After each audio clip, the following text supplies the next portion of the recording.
We're going to fight like hell to not only get us levee protection, but also restore the coast. You hear it there. Now to the crisis on our coast. Some say the time to save our state's marshlands and protect us from future storms is now or never. WDSU's Jennifer Crockett talked one-on-one with the mayor in Lafitte, a town devastated by Hurricane Ida. Jen, what did you find out? Lafitte Mayor Tim Kerner Jr. tells me much of what separates the Gulf of Mexico from Lafitte is now gone, and he fears the land I'm standing on here will soon be lost too. I'm pleading to every official, from the local levels to the federal levels to the very top level of the President of the United States, to please come down and help these people. We're on our backs and we need some help.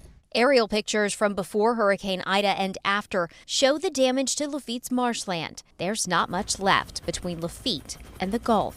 When I flew over, it was unrecognizable. So, I mean, places I grew up playing and fishing at, I mean, it's completely, it's been leveled by Hurricane Ida. But Mayor Kerner says the problems didn't start with Hurricane Ida. Louisiana's coast has been dying for decades. That will continue to have impacts further inland when the next hurricane hits. There's a number of reasons. A lot of them are government, most of them are government mistakes. The levees along the Mississippi River with no plan to feed the coast. All companies dredging tens of thousands of canals without repairing them that expedited the saltwater intrusion that is destroying our coast.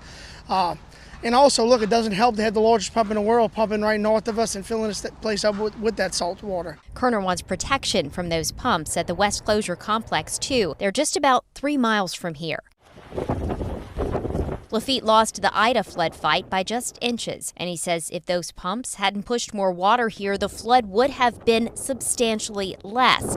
One woman died in her flooded home, water and wind destroying or significantly damaging half of the homes in Lafitte, the schools and fire stations. We have 12,000 taxpaying Americans who are suffering right now, not by natural causes, but by man-made causes. I mean, the consequences of the past decisions by the government are coming to life with the deterioration of the coast, and it's causing people to lose homes. It's causing people to lose their livelihoods. It's causing people not to put food on their families' tables, and we're asking for help. That help includes federal levee protection for Lower Jefferson Parish and also a real focus on rebuilding our coast. Mayor Kerner Jr. tells me that he's hopeful more money can be rerouted from the federal infrastructure package right here to rebuild land that's been washed away.